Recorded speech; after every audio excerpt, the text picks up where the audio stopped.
welcome back. Hope you guys are doing well. I'm doing another recommendation video. I know normally I would be doing a like what have I watched so far in the week.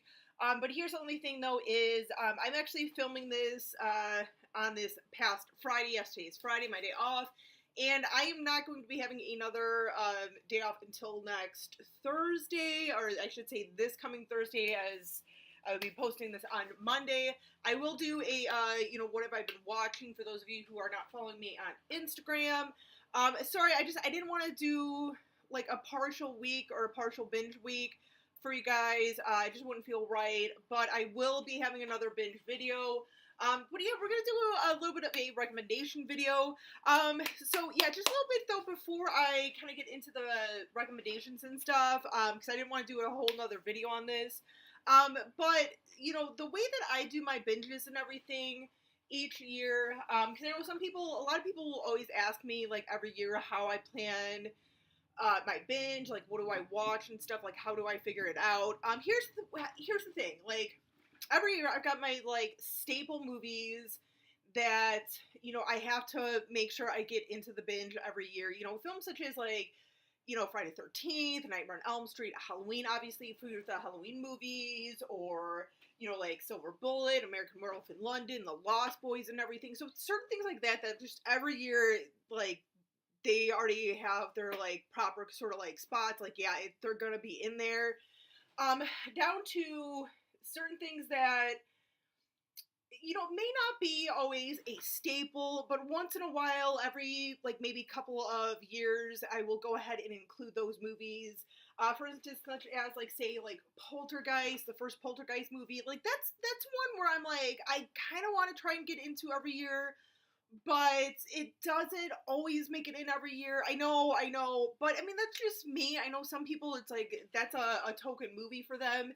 I wish I could fit it in every year, but it just doesn't always happen. And then also, too, I will do movies that I may have seen before, usually typically between the end or, like, after Halloween from the previous year to my current binge and everything. So certain things such as I'm trying to think just off the top of my head. I was going to say The House That October Built, but I know I did that last year. But certain things like that where, well, actually, you know what? No. Perfect example.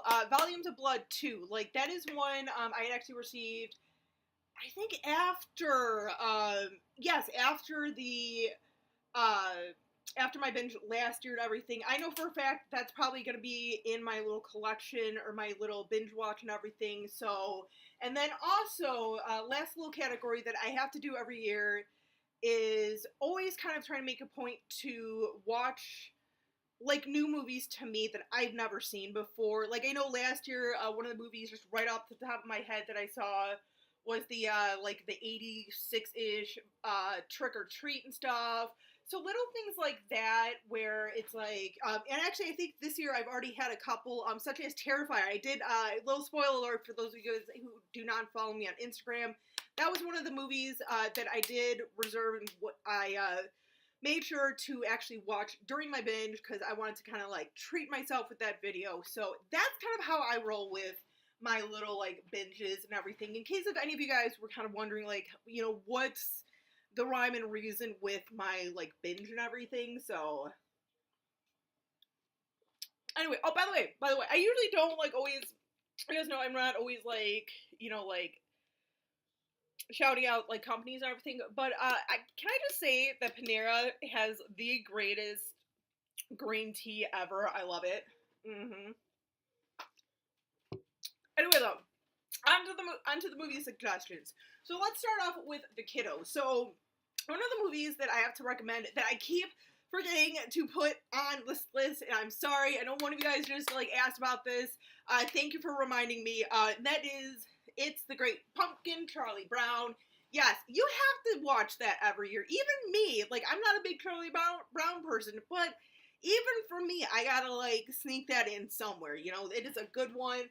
Another really good one is Child's Play, at least the first one. Like, even if you do like the first three movies, I maybe just because it's very nostalgic to me, but like the first three are very suitable for kids and everything. I mean, I guess in a way the other sequels you kind of could put in, but I mean the first three are just perfect for the Halloween season for the kiddos. Another couple of things that I wanted to mention, actually TV shows, like kid TV shows. A lot of you guys of my age or around my age group will kind of really know these shows.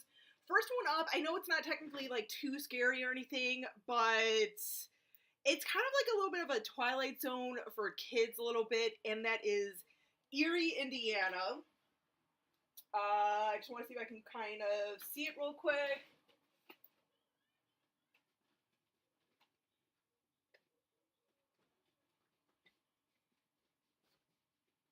Yes. So this guy right here, I know, I'm pretty sure, like 99% sure, this is still on Amazon Prime, along with like the rebooted series. I've watched a couple of episodes of like the rebooted series. It's okay. I mean, maybe because it wasn't really from my childhood, I don't have much of a connection to it. But that one still is pretty good. I think it's perfect for the kiddos and everything. But definitely, first one here, first season, go for it. And that's the thing; it's only one season. So, and the other kids show that I wanted to bring up that is perfect for the kiddos, perfect, especially too if they're a little more sensitive towards like the horror subject and manner and everything, and that is Are You Afraid of the Dark? There is 7 seasons. There is 7 seasons of this. I don't think that this is on any sort of like streaming service, but I know they're all here. All the episodes are here on the YouTube. On the YouTube, yes. I'm old enough where I say the YouTube. So yeah, those are some recommendations for kids. Let's go on to the adults. So something that I really do enjoy. Let me actually see if I can get this. First one that I do want to bring up is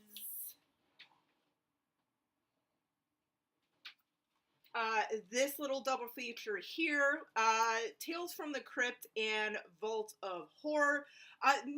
Couple of like terrific little anthology movies, especially if you like you're not as much into like the more modern anthologies and everything. This is still really good. And if you're not really that into like horror movies, or you're a little more sensitive to some of the like the horror movies and everything, this is actually perfect for you because it's not like overly gory. It's not your typical like slasher movies or anything. So this is a really really fun one to watch.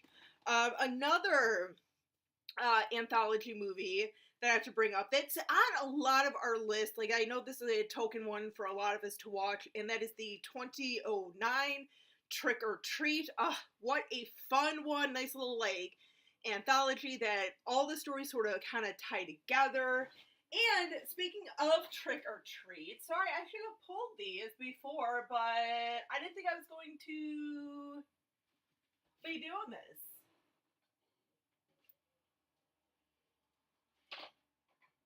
Well, I mean, I knew I was going to be doing this, you guys, but wasn't planning on showing off all the movies. Another good sort of like trick or treat movie is actually Trick or Treat with Ozzy Osbourne and Gene Simmons here. I saw this for the first time. This was, like I was just mentioning, this was one of those movies for me last year that was like my first time viewing, and it is just, it's a good cheesy little 80s like goofy horror movie. And I feel like this is another good one for people who may not totally be into horror movies, or like, you know, one of your friends who's kind of like, oh, I don't do horror movies, but I want to watch a scary movie. This is really good. This is a decent one. Like I said, it's kind of cheesy and everything, so very good for like almost anyone. Even I would say even I think kids would be kind of okay with that. So I'm just saying. I still have to watch that one. Another really good one for people, and I watched for the first time last year, is The Barn. Talk about a nice little like throwback homage to the 80s. That is not an anthology movie, but it's still pretty good. I really enjoyed it. It's fun. Such a good time. Another one that you guys, I feel like you kind of have to watch. Well, you don't have to, but a good little like haunted house story is obviously the original Amityville Horror. I mean, go ahead and watch the remake you want. If you want. I'm not the biggest fan of the remake, but I'm not like totally hating on it. I don't totally hate it. Where I'm like once in a while I'll watch it. I will. I'll pop it in. I'll admit that. I will admit that. Next one up is The Houses That October Built. I would throw the second one in there, but I have not watched the second one yet, so I just wouldn't really feel right recommending something that I haven't officially seen yet. But I mean, you guys, if you think it's pretty good to actually check out for an October binge, feel free to leave it in the comments. You know, give us a little feedback if you want. That's fine. You guys know how I am. I don't mind that. You know, I mean, I'm looking out for all of you guys. You guys know a good like movie. Please put it in the comments, especially for something like this. Next one up. I was gonna say a trilogy, but it's no longer a trilogy. It is a legit franchise now. Is the Hatchet movie / Victor Crowley. Oh my god. For those of you who have not seen this yet, and this is not a really good one for kids or people who may not do too well with horror movies, just a little bit of a heads up on that.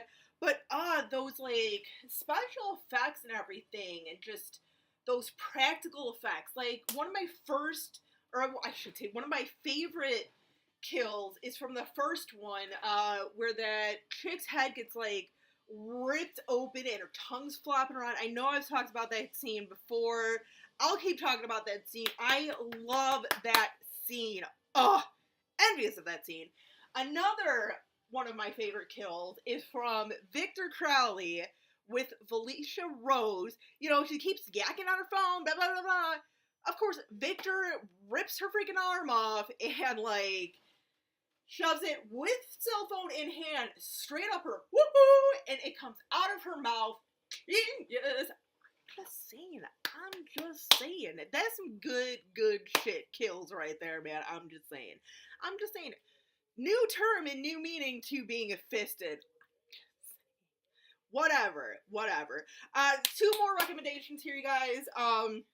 House of the Devil. This is another one of those modern movies that kind of pays homage to the 80s. It definitely does feel kind of like a little bit of the 80s.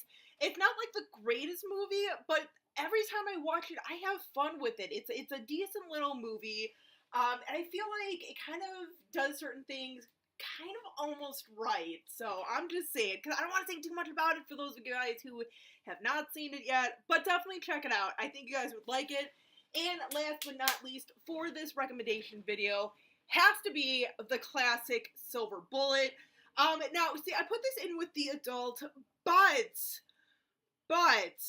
I feel like, you know, some kids, some of the younger kids might have enough of a tolerance to watch this.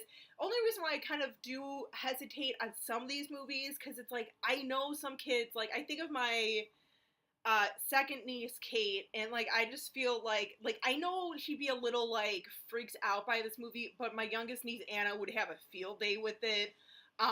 Like, she would probably be just eating this movie up. I think they actually have seen this, if I'm not mistaken, and I think Anna was all about it. Kate was like, I don't know, like, I can't. So that's what I mean, like, some kids, I know their tolerance are a little, you know, a little more sensitive, so I try and be respectful about that with the youngins. But yeah, that is the recommendations video for this week. Till next time, guys, as always, stay creepy, classy, and a little bit sassy.